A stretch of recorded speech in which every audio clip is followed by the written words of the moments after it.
फलेषु कदाचन मा कर्मफलहेतुर्भो मा ते सङ्गोऽस्त्वपि कर्मणि।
महाभारत कथा,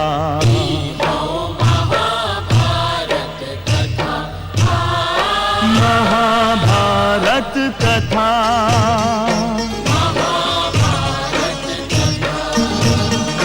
कथा हो पुरुषार्थ के, स्वार्थ के, परमार्थ के, सारथी बन ले जहां सिर किसन भारत पार्थ के।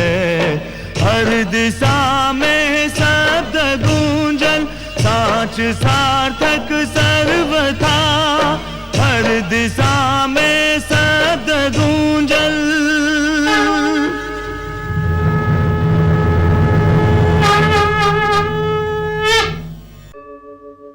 यदा यदा हि धर्मस्य ग्लानिर्भवति भारत,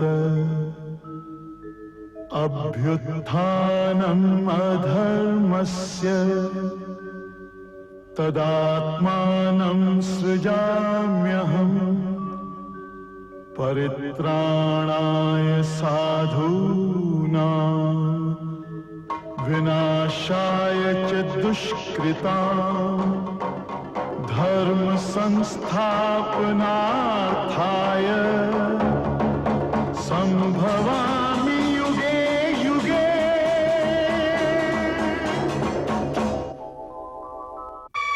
हम समय हैं जैसन की सदा से होत आइल बा, एक बार फिर भइल। उलूपी और अर्जुन के प्रेम भी छिपैले छिप ना सकल।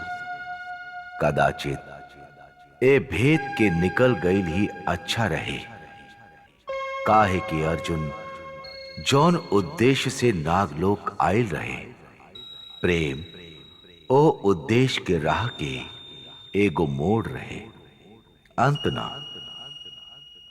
नागलोक नरेश वासुकी के भी आपन पुत्री के भांति अर्जुन के उद्देश्य के सच्चाई के विश्वास हो गई।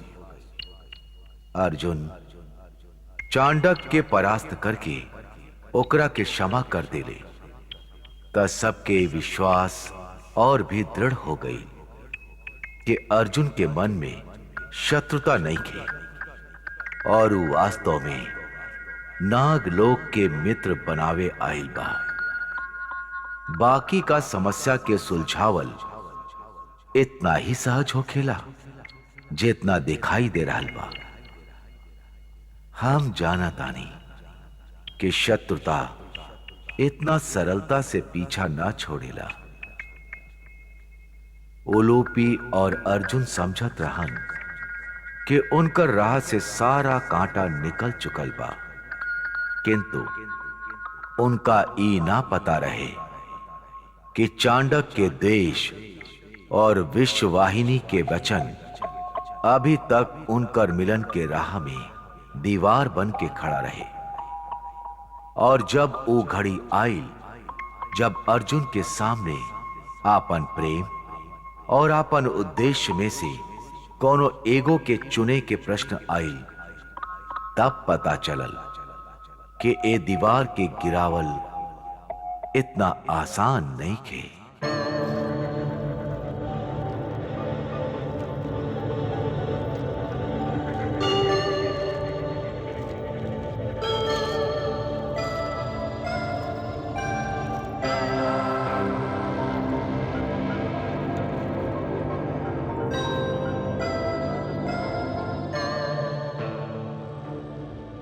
राजमाता, काहा हम आपके बहुत देर से प्रतीक्षा करत रहनी।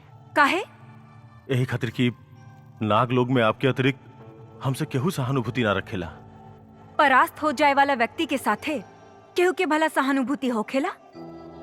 हमरा तरह से ऐसन कायरता के आशा न रहे।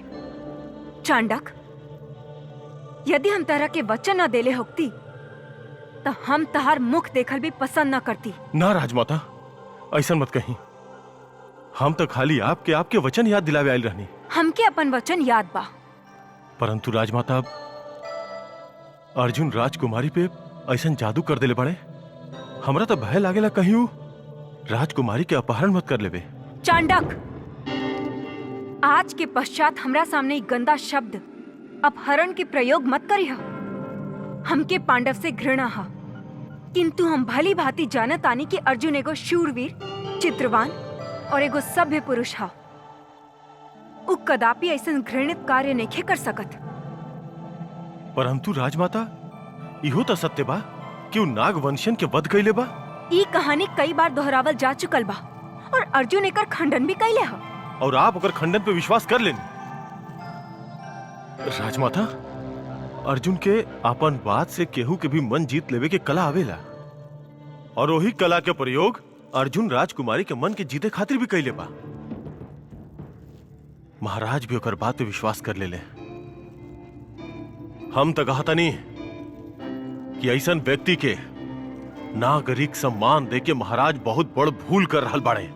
ई तू ना तहार पराजय के लज्जा बोल रहल बा। एकर तो अर्थ यह भइल ना कि आप भी अपन वचन से फिर जाइल चाहतनी। यदि हमार मन में नागलोक के प्रेम और नागवंशन के स्वाभिमान न होखे तो हम कदाचित अपन वचन से फिर जाती। किंतु तू जा, उहे होखी जौन हम कहले बानी। हमरा पूरा विश्वास बा कि अर्जुन कल नागलोक से चल जाए, अकेले और उलूपी के बिना। जय हो राजमाता, जय हो। क्या आपके हमरा विश्वास रहे कि आप हमारे साथ कदापि ना छोड़ब। अब तू जा सकेला। जौन आज्ञा आपके, जौन आज्ञा।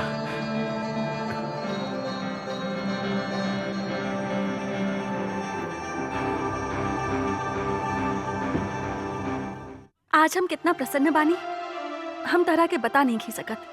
आज हमने के नागलोक में जेने सुनो ओने तहार चर्चा हो रहल बा। हर आधार पे एक के नाम बा, अर्जुन। हम तरह से कहत रही ना, नागलोक तहार मित्र बन जाई। आज चारों ओर तहरे वीरता के माला जपल जा रहल बा। काल तहार नागरिक सम्मान होखी। इंद्रप्रस्थ और नागलोक मित्र बन जाई है। और जाना तारा परसों कहा? परसों वो रात्रि हा जौन रात्रि के प्रतीक्षा में हम कब से दिन गिन गिन के काट रहल बानी। वो सपना भी साकार हो जाई जौन हमार नींद में प्रेम के भीना भीना सुगंध घोल देले बा, जे हमार यौवन के समझल और रूप के महके सिखैले रही। तो प्रसन्न बारन अर्जुन? हम प्रसन्न बानी, बहुत प्रसन्न बानी उलूपी।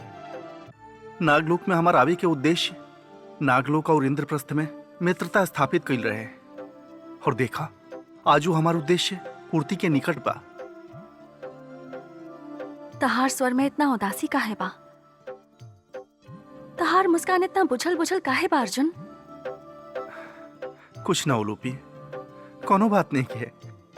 देखा, यदि हम प्रसन्न ना होती तो हम हंसती ना। तू हंसत नहीं खा, हंसे के प्रयत्न कर रहल बाड़ा। तहार स्वर तहार प्रसन्नता के साथ नहीं खे दे रहल। हमरा के सांच सांच बतावा बात का बा। कुछ ना उलूपी। हमरा आवे से पहले यहाँ केहू आयल रहेगा? हाँ, के? राजमाता। राजमाता? किंतु काहे? हर सपना के भाग्य में साकार होकल ना लिखल होकेला उलूपी। और जौन सपना हम और तू मिलके देखले रही, वो सपना बहुत सुंदर रहे। इतना सुंदर रहे कि ओकर याद हम एक पल खातिर भी अपन हृदय से भुला नहीं खी सकत। परंतु सपना तो सपना ही होखेला ना। कदाचित इस सपना के भाग्य में भी साकार होखल ना लिखल रहे। ये तो का कह रहल बाड़े अर्जुन? ऐसा मत कहा। ये सपना हमारे जीवन के सबसे बड़ सत्य है। यदि ये साकार ना भइल तो हमारे जीवन में कुछ भी ना बची। तो सच सच बतावा, माता श्री तारा से का कहली? उलोपी उ कहली कि हमरा हमार उद्देश्य और प्रेम के बीच में कोनो एगो के चुने के बा। का? हाँ उलूपी, राजमाता हमरा से कहली कि यदि हमरा नागवंशियन के मित्रता चाहिए तब फिर हमरा अपन प्रेम के बलिदान देवे के होई। और तू का कहला? विवशता तो बड़ बड़ योद्धा के धैर्य के भी तोड़ देवेला उलूपी। हम राजमाता के वचन दिले बानी कि राजसभा में उपस्थित होके और नागलोक से मित्रता प्राप्त कैला के उपरांत हम यहां से सदैव खातिर चल जाए और फिर कभी ना आए उलूपी, कभी ना। ये निर्णय लेवे के तरह के अधिकार के देलस? तू अपन प्रेम के भुला सकेला, किंतु हमार प्रेम के बलिदान देवे के तरह अधिकार के देलस? तू अपन भावना के कुचल सकेला, किंतु हमार भावना पे तहार कोनो अधिकार नहीं खे। प्रेम का केवल तू कैले रहा जे ठोकर मार के चल जाइबा। प्रेम हम हो कैले रही, तू हमार प्रेम के ठोकर मार के कैसे जा सकेला?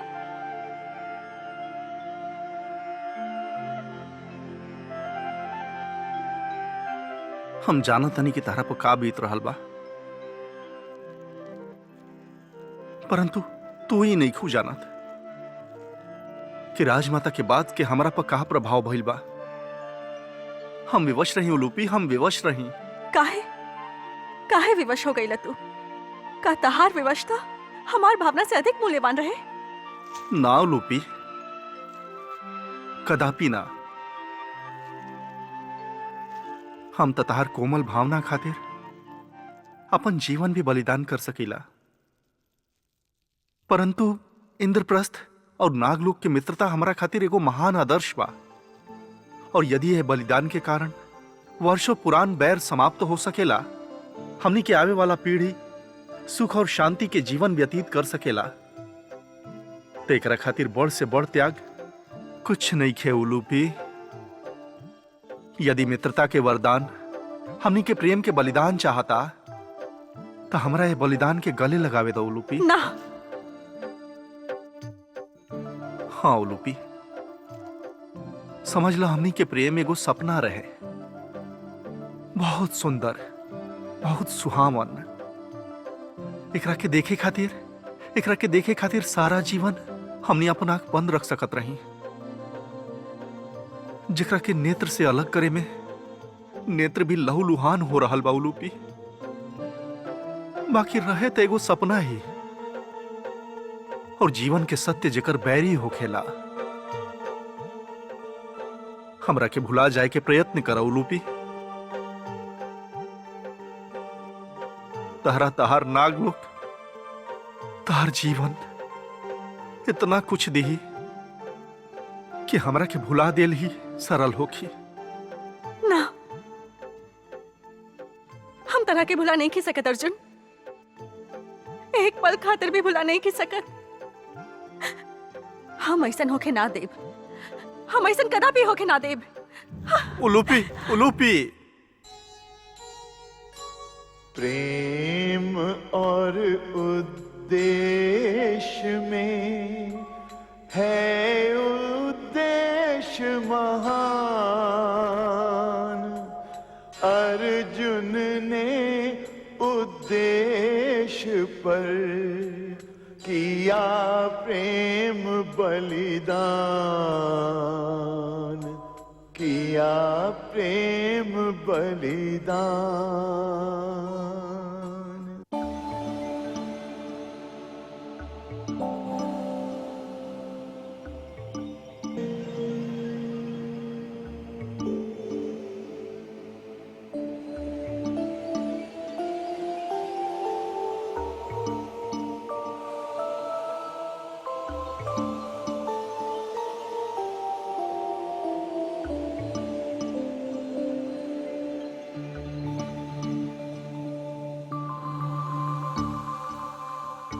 माताश्री,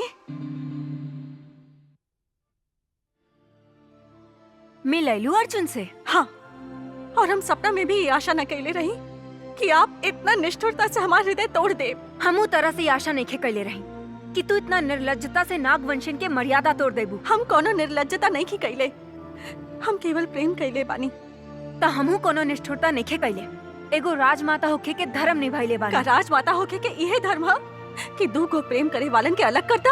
ना, किंतु यदि प्रेम नागवंश के परंपरा के तहस नहस करे लगे ता राजमाता के धर्म है कि प्रेम के पैर में बेड़ी डाल देवे। का नाग लोग के इहे परंपरा है कि केहू मित्रता के संदेश लेके आवे तो होकर पैर रोक देल जाए?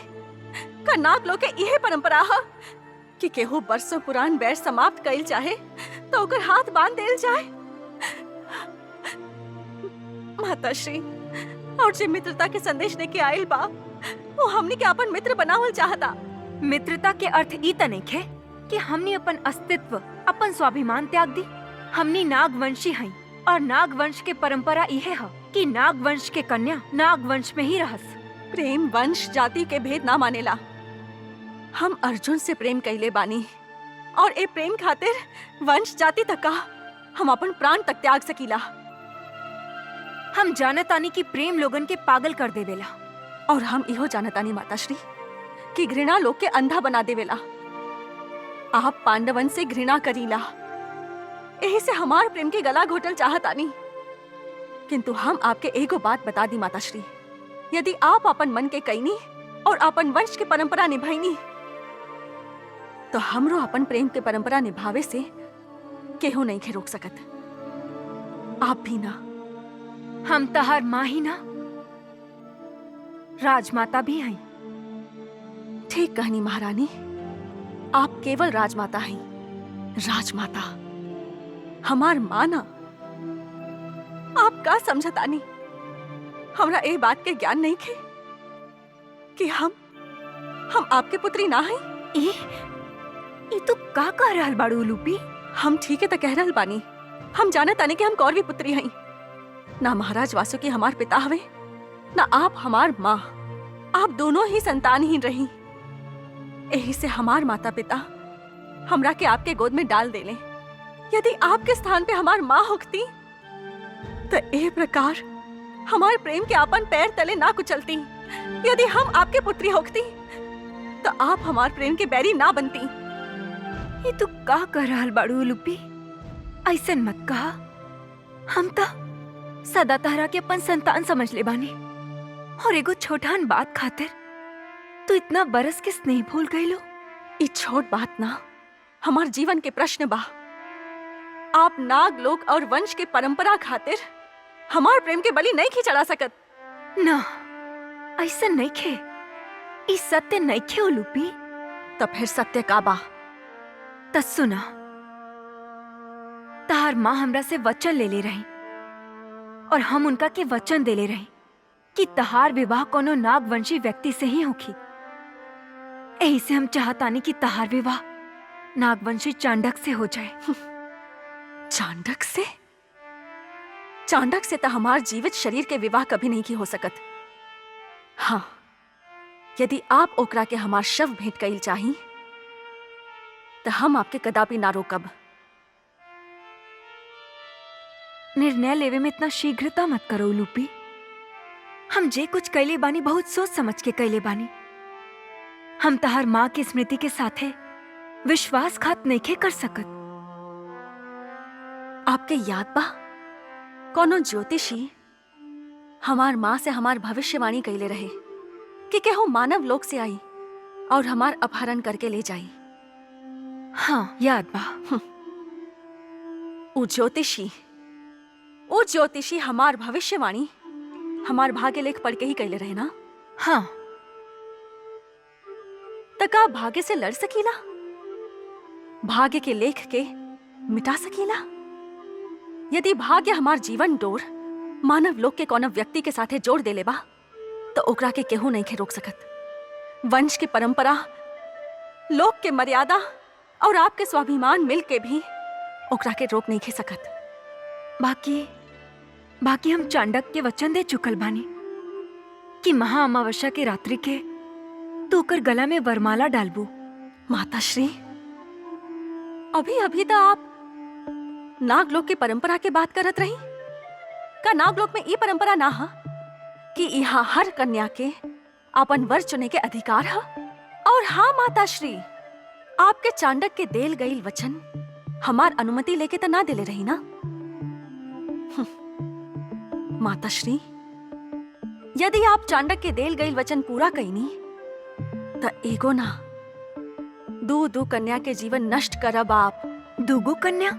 कौन दूगो कन्या? एगो हम और दूसर धामन। धामन? ई तू का कह रहल बाड़ू लूपी? हम साँच कह रहल बानी माताश्री।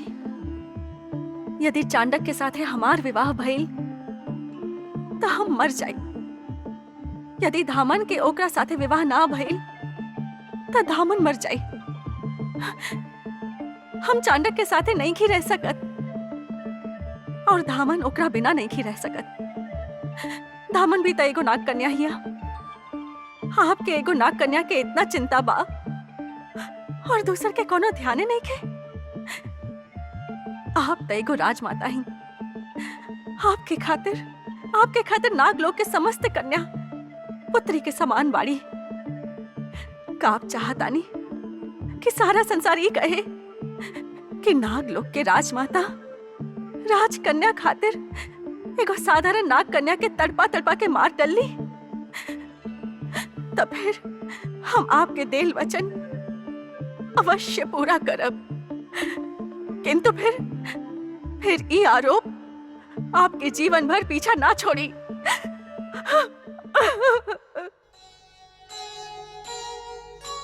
रीत निभाए प्रीत की या माता की टेक, बेटी चिंता में पड़ी, चुनना है पथ एक, चुनना है पथ एक। सावधान! नागलोकाधिपति महाराज वासुकी, राजमाता महारानी विश्वाहिनी और राजकन्या राजकुमारी उलूपी राजसभा में पधार रहल बाड़े।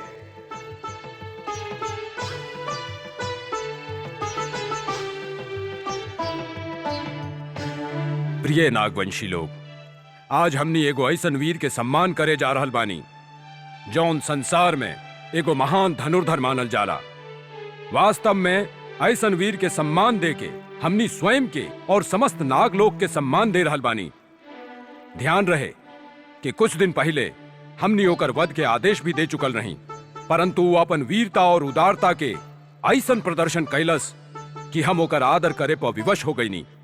हम चाहतानी कि अर्जुन के राजसभा में प्रवेश कैला पर सब उपस्थित जन खड़ा होके उनकर अभिनंदन करी और उनका के विश्वास दिलाएं कि हमनी नागवंशी वीरता के आदर करे जानिला।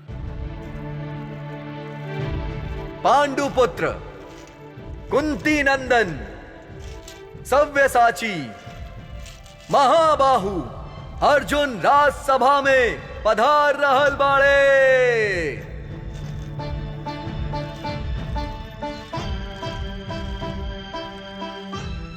प्रणाम महाराज।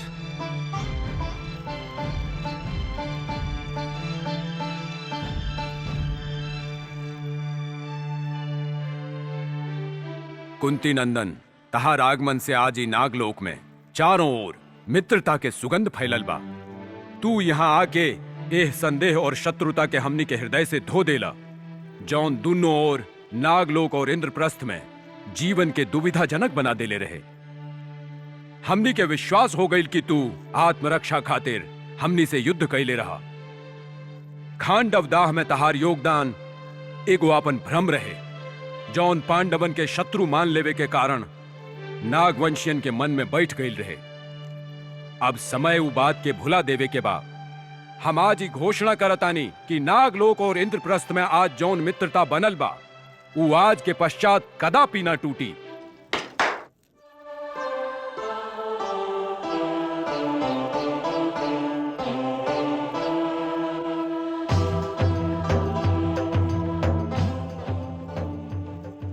हमनी के मित्रता के शुभारंभ के स्मृति के रूप में हमनी की ओर से एगो छोट भेंट स्वीकार करी महाबाहु। धन्यवाद महाराज।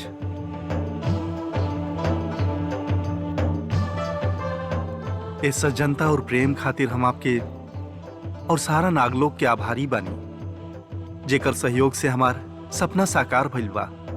इंद्रप्रस्थ और नागलोक के मित्रता के सपना। हम तो यहाँ केवल यह कहे आयल बानी कि शत्रुता अभिशाप है, मित्रता वरदान है, युद्ध सर्वनाश के बुलावा है और शांति निर्माण के संदेश। वो हाथ महान होखेला जौन मित्रता की ओर बढ़े, परंतु ओकरों से कहीं अधिक महान वो हाथ होखेला जौन वो बढ़ल हाथ के थाम लेवेला। हम आप सबके महानता के समक्ष अपन शीश नवावतानी। महाराज, आप कहले रही कि हम यहाँ आके मित्रता के सुगंध फैला देले बानी, परंतु वो सुगंध के फैलावे खातिर आवश्यकता होखेला वायु के वो झोंका के, जो नोकरा के वाटिका से निकाल के मार्ग में बिखेर देवे। हमारे सुगंध खातिर वायु के झोंका सिद्ध भइली राजकुमारी उलूपी।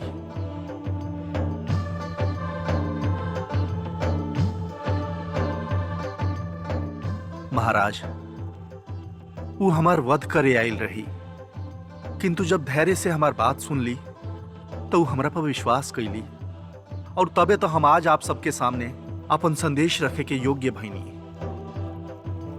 वो हमरा के शरण देली महाराज, और आज ये उनके दयादान के फल बा कि हम आपके सामने जीवित खड़ा बानी। यदि हम उनका आभार ना प्रकट कैनी तो ये हमरा खातिर महापाप होखी।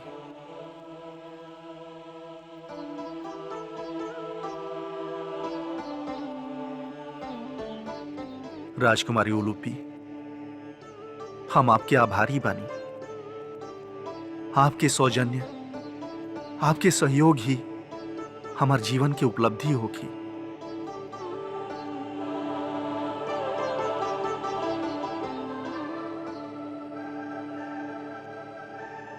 महाराज, आज हमारा उद्देश्य पूरा हो गइल बा। हमारा अभियान सफल हो गइल बा महाराज। अब हमरा के इंद्रप्रस्थ जाए के अनुमति दी। अर्जुन, आपके सज्जनता और उदारता के प्रति आपके आभार प्रकट करे खातिर सेनापति चांडक स्वयं आपके नागलोक की सीमा तक पहुंचावे जाइए। हम आपके आभारी बनी राजमाता। ठहरा महाबाहु अर्जुन।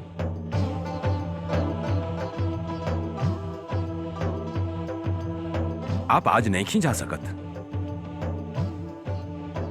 काहे महाराज?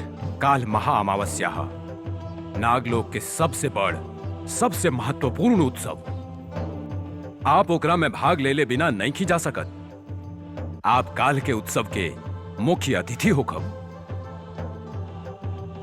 महाराज, आपकी आज्ञा सर आंखन पर, परंतु नागलोक में हमार बहुत दिन बीत गइल बा और हमार कार्य अभी तक पूर्ण नहीं के भइल। हमरा मित्रता के संदेश अभी और क्षेत्र में फैलावे के बा। ऐसे हमारा आपसे नम्र विनती बा कि आप हमरा के जाए की अनुमति दी। जहां इतना दिन बीतल वहां एक दिन और सही। महा अमावस्या के उत्सव नागलोक में नारी के स्वच्छंदता के एगो अनुपम उदाहरण है। हमारी इच्छा बा कि आप हमनी के एह परंपरा के अवश्य देखी। हमरा स्वीकार बा।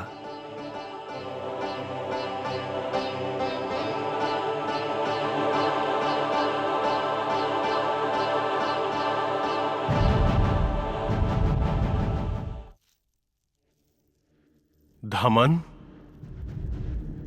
हम तोरा से कितना बार कह चुकल बानी कि हमार कक्ष में मत आवल करा, पर तू मन में ना करेलू। काहे मानी? अंत में तो हमरा के एक कक्ष में ही जीवन बितावे के बा। आज तक हम तहरा से कुछ पूछे आइल बानी। का पूछे आइल बाड़ू? काल महा अमावस्या के रात्रि हो, हम चंदन के वरमाला लेके आई कि पुष्प के? देखा धामन, हम तोहरा अंतिम चेतावनी देता नहीं, ऐसा कोनो मूर्खता मत करिहा। अगर तू हमार गला में वरमाला डाले की चेष्टा कैलू तो ओकर परिणाम जौन होखी ओकर उत्तरदायित्व तो तोहरा पे होखी। वरमाला डाले के त एक के परिणाम होखेला, दू गो प्राणी के मधुर मिलन, और एह मिलन खातिर हर परिणाम भुगते खातिर हम तैयार बानी। तो फिर भरल सभा में हम तोहरा के रोक के तोहार अपमान भी कर सके नहीं। तू जाना तड़, तू ऐसा ना करबा। नागलोक के ई परंपरा है कि कोनो कन्या के ओकर वर चुने से केहू नहीं रोक सकत, स्वयं उ वर भी नहीं रोक सकत जेकरा के उ कन्या चुन ले ले होखे। तू बहुत मूर्ख बाड़ू धामन। तोहरा तो इहो नहीं पता कि सबसे पहला अवसर अपन पति चुने के राजकुमारी उलूपी के दिहल चाहिए, और जब तक तोहार बारी आई तब तक हमार गला में वरमाला पड़ चुकल होखी। तू बड़ा मूर्ख बाड़ा चांडक। तारा इहो नहीं पता कि राजकुमारी उलूपी के वरमाला तारा गला खातिर बनले नहीं खे, उ त अर्जुन खातिर बनल बा। एकर निर्णय हो चुकल बा। महारानी विश्ववाहिनी उलूपी के अर्जुन के गला में वरमाला डाले से रोक देले बाड़ीन, और उलूपी अपन माता श्री के भावना के अनादर नहीं कर सकत। मननी राजमाता राजकुमारी उलूपी के अर्जुन के गला में वरमाला डाले से रोक सकेली, बाकी उलूपी के तोहार गला में वरमाला डाले खातिर विवश नहीं कर सकत, काहे कि ऐसन कइल नागलोक के नियम के विरुद्ध होखी। महा अमावस्या के रात्रि बार बार ना आवेला धामन। यदि कल उलूपी अपन वर ना चुनलस तो ओकरा बहुत दिन तक विवाह खातिर प्रतीक्षा करे के पड़ी। उलूपी की आयु अब विवाह के योग्य हो चुकल बा।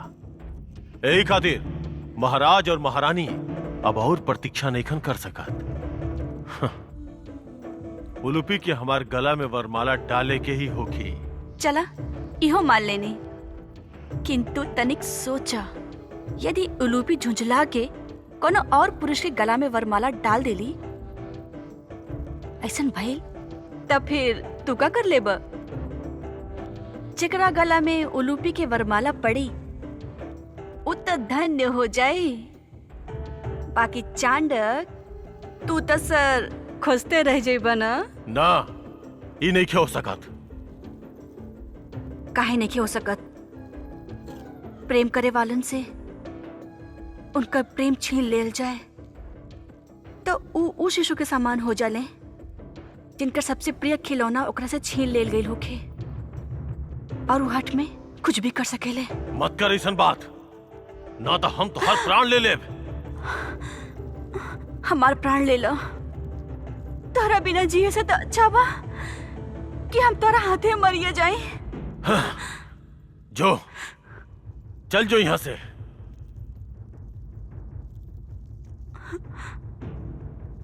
हम तोरा से प्रेम करेला चांडक। ईश्वर के सौगंध, यदि तोहार मन के ठेस पहुंचल तो हमार हृदय के भी टुकड़ा टुकड़ा हो जाई। ऐसा सपना मत देखा चांडक, जौना की टूट गईला पर तोहार नेत्र लहलुहान हो जाए। राजकुमारी उलूपी के ध्यान छोड़ दो, ध्यान छोड़ दो चांडक। ना, ऐसा नहीं क्या हो सकत। हम उलूपी से प्रेम कैले बानी। ई तुहार प्रेम ना, तुहार अहंकार ह। जब से तू ई जनले बाड़ा कि उलूपी अर्जुन से प्रेम करेले, तू अहंकार और ईर्ष्या के अग्नि में जल रहल बाड़ा। यह सही, पर हम उलूपी के प्राप्त कल चाहता नहीं। इहो सत्य नइखे चांडक, तू उलूपी के प्राप्त नइखा करल चाहत। तू तो नागलोक के सिंहासन प्राप्त कर चाहतड़ा। तू प्रेमी ना, लोभी हवा। जौन मन में लोभ होके, वो मन में प्रेम रह ही ना सकेला। हमार मन में तोहरा खातिर प्रेम बा, कोनो लोभ ना। तू नागलोक के सिंहासन पर बैठल चाहतड़ा और हम तारा के अपन मन के सिंहासन पर बैठावल चाहतनी। और याद रखा, केहू के मन के सिंहासन संसार के कोनो सिंहासन से सुंदर होखेला। हमारे हृदय तोड़ के तू सुखी ना रहबा, सुखी ना रहबा। ईश्वर खातिर हमरा अकेला छोड़ दा हमरा अकेला। ठीक बा, हम जाता नहीं।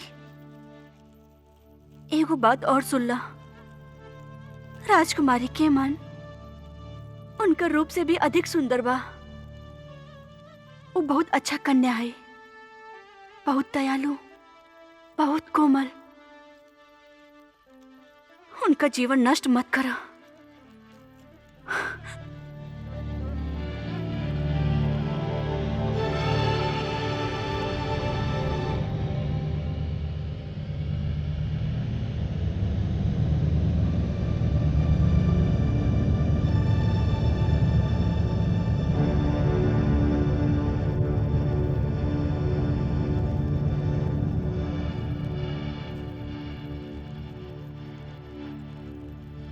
पुत्री उलूपी, पिताश्री, तहार आंख में आंसू का बात बा? हमरा के बतावा। तू तो जाने लू, हम तहार आंख में आंसू देख के व्याकुल होखिला। कुछ ना पिताश्री।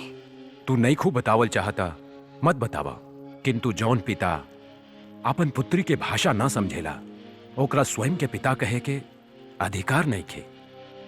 ई मन्नी कि हम तहार पालक पिता हई, बाकी हम स्वयं तहरा के अपन नेत्र के ज्योति और हृदय के अंश समझ ले बानी। पिताश्री, हमरा तो राजसभा में ही आभास हो गई रहे कि अर्जुन के देख के तहार नेत्र के मौन का कहानी कह रहल बा। एह से हम अर्जुन के महा अमावस्या से पहले जाय से रोक दिले रही। परंतु पिताश्री, हम सब कुछ जान चुकल बानी पुत्री। तहार माँ नागवंशी परंपरा निभावे में इहो भुला गईली कि संसार के हर परंपरा प्रेम ही बनावेला और संसार के हर परंपरा के भी प्रेम ही तोड़ सकेला। तहार इच्छा पे केहू प्रतिबंध नहीं खे लगा सकत। तहरा अपन वर चुने के स्वतंत्रता से भी केहू नहीं खे रोक सकत। ई तहार पिता ना नागलोक के राजा कह रहल बा, और ई नागलोक के राजा तहरा साथे बा। तब फिर तू चिंता काहे करत ताड़ू? तहरा हमार सौगंध, पोछ डाला अपनी आंसू, ना तो हमार मन में आग उबली।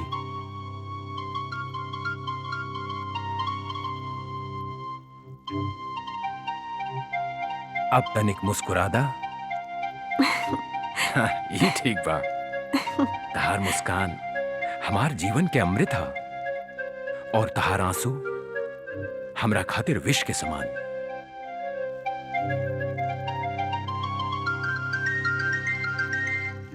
जब से अर्जुन नागलोक में आयल बा, नागलोक में सब कुछ अस्त व्यस्त हो गईल बा।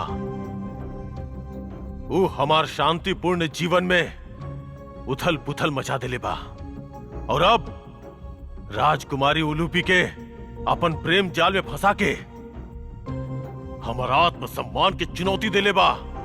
फिर तारा काहे चिंता हो रहल बा सेनापति चांडक? तू तो कहत रहला कि महारानी विश्ववाहिनी पूरा तरह से तारा पक्ष में बाड़ी, और राजकुमारी उलूपी के आज्ञा देले बाड़ी कि वरमाला केवल तारा ही गले में डाले। हमके महारानी विश्ववाहिनी पे पूरा विश्वास बा, किंतु महाराज वासुकी पे तनिक भी विश्वास नहीं खे।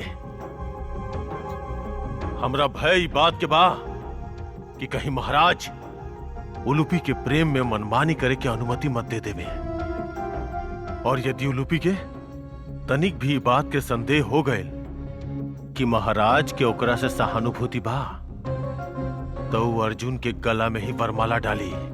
तब तो हमने कुछ ना कर सकब। हमने के परंपरा बा कि कोनो भी कन्या के ओकर वर चुने से रोकल ना जा सकेला। मूर्ख मत बना। ये समस्या कोनो भी कन्या के वर चुने के अधिकार तक ही सीमित नहीं है। तो फिर ये मत भूला कि अर्जुन पांडवन के राज घराना से बा, और पांडव आर्य बाड़े हैं, और आज धन, शक्ति और सत्ता सब कुछ आर्यन के पास बा।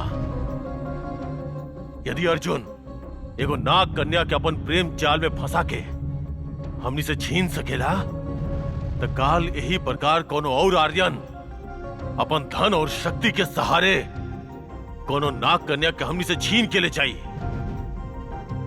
यदि आज हमसे हमार भावी पत्नी छीनल जा सकेले, तो कल तू लोग से तोहार प्रेमिका भी छीनल जा सकेले। यदि आज हमरा इस संकट के सामना करे पड़ रहल बा, हो सकेला यह संकट कल तू लोग में से केहू और के सामने आके खड़ा हो जाए। सेनापति चांडक के बाद तो मन के छुए ले। यदि ये श्रृंखला एक बार आरंभ हो गई तो रुके वाला नहीं खे। तो फिर हमने क्या करे के बा? तू सब लोग उहे करबा जौन हम चाहता नहीं। होते हैं हर काल में चांडक जैसे नीच, फैलाते हैं जो घृणा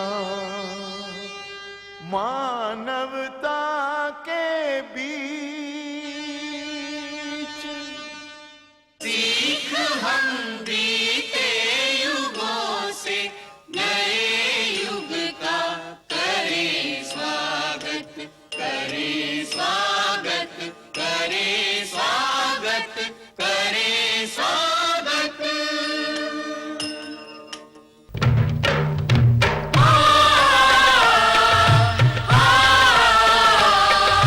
भारत कहो कहानी सदियन से भी पुरानी, हो ई ज्ञान गंगा ऋषियन का अमर वाणी। ई विश्व भारती हो